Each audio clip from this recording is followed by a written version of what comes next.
പശ്ചിമേഷ്യയിൽ ചരിത്രത്തിലെ ഏറ്റവും ഭീതിജനകമായിട്ടുള്ള യുദ്ധ സാഹചര്യം. അമേരിക്കൻ പ്രസിഡന്റ് ഡൊണാൾഡ് ട്രംപിന്റെ കടുത്ത മുന്നറിയിപ്പുകളെയും യുഎസിന്റെ ടൊമഹോക്ക് ക്രൂസ് മിസൈലുകളെയും ആക്രമണങ്ങളെയും കാറ്റിൽ പറത്തിക്കൊണ്ട് 3 അറബ് രാജ്യങ്ങളിലെ 18 അമേരിക്കൻ സൈനിക താവളങ്ങൾ ഒരേ സമയം തകർത്തെറിഞ്ഞുകൊണ്ട് ഇറാന്റെ സമാനതകളില്ലാത്ത വമ്പൻ പ്രത്യാക്രമണം.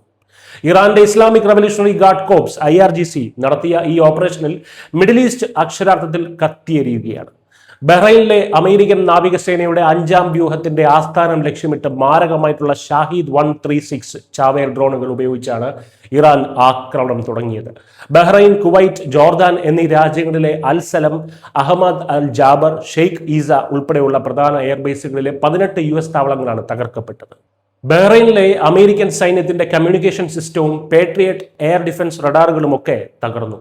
തന്റെ ആക്രമണം തടയാൻ ഇറാൻ ഉദ്യോഗസ്ഥർ ബന്ധപ്പെട്ടു എന്ന ട്രംപിന്റെ വാദം വെറും കള്ളമാണെന്ന് ടെഹ്റാൻ സർവകലാശാലയിലെ പ്രൊഫസർ സയ്യിദ് മുഹമ്മദ് മരന്തി വ്യക്തമാക്കി കഴിഞ്ഞു.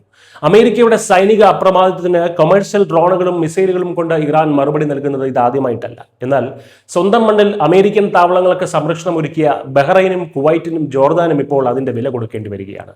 ജോർദാൻ തങ്ങളുടെ അതിർത്തിയിൽ വെച്ച് 5 ഇറാനിയൻ മിസൈലുകൾ വെടിവെച്ചിട്ടതായി സ്ഥിരീകരിച്ചിട്ടുണ്ട്. ലോക പോലീസായി ചമഞ്ഞ് പശ്ചിമേഷ്യയിൽ നിരന്തരം ഇടപെടുന്ന അമേരിക്കയുടെ പ്രതിരോധ കോട്ടകൾ എത്രത്തോളം ദുർബലമാണെന്നാണ് ഈ തകർച്ചയിലൂടെ തെളിയുന്നത്. ഈ യുദ്ധത്തിന്റെ യഥാർത്ഥ ആഘാതം വരാനിരിക്കുന്നതേ ഉള്ളൂ. അമേരിക്കയുടെ ബോംബാക്രമണത്തിന് മറുപടിയായി ആഗോള എണ്ണ വിതരണത്തിന്റെ ജീവനാഡിയായിട്ടുള്ള സ്ട്രെയിറ്റ് ഓഫ് ഹോർമൂസ് കടലെടുക്ക് ഇറാൻ പൂർണ്ണമായും ഉപരോധിച്ചു കഴിഞ്ഞു. ഒരു കപ്പലും ഇതിലൂടെ കടത്തിവിടില്ല എന്ന കടുത്ത നിലപാടിലാണ് അവർ. ഇതോടെ അന്താരാഷ്ട്ര വിപണിയിൽ എണ്ണവില കുതിച്ചുയരുകയും ലോകരാജ്യങ്ങളിൽ കടുത്ത പണപ്പെരുപ്പത്തിന് ഇത് കാരണമാകുകയും ചെയ്യും.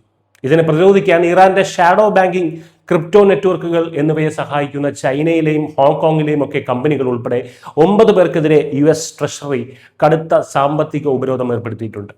ഒരു വശത്ത് സൈനിക യുദ്ധവും മറുവശത്ത് സാമ്പത്തിക യുദ്ധവുമാണ് ഇപ്പോൾ നടക്കുന്നത്. ഐക്യരാഷ്ട്രസഭ ജനറൽ സെക്രട്ടറി ആന്റോണിയോ ഗുട്ടറസ് മുന്നറിയിപ്പ് നൽകിയതുപോലെ ഈ തീപ്പൊരി ഒരു വൻ യുദ്ധമായി പടർന്നാൽ അതിന്റെ ദുരന്തം അനുഭവിക്കാൻ പോകുന്നത് ലോകമൊട്ടാകെയുള്ള സാധാരണക്കാരാണ്. അമേരിക്കയുടെ യുദ്ധഗതിയും ഇറാന്റെ കടുത്ത പ്രതിരോധവും ലോകത്തിനെ എങ്ങോട്ടാണ് നയിക്കുന്നതെന്ന് വരും ദിവസങ്ങളിൽ കാണാം. News desk.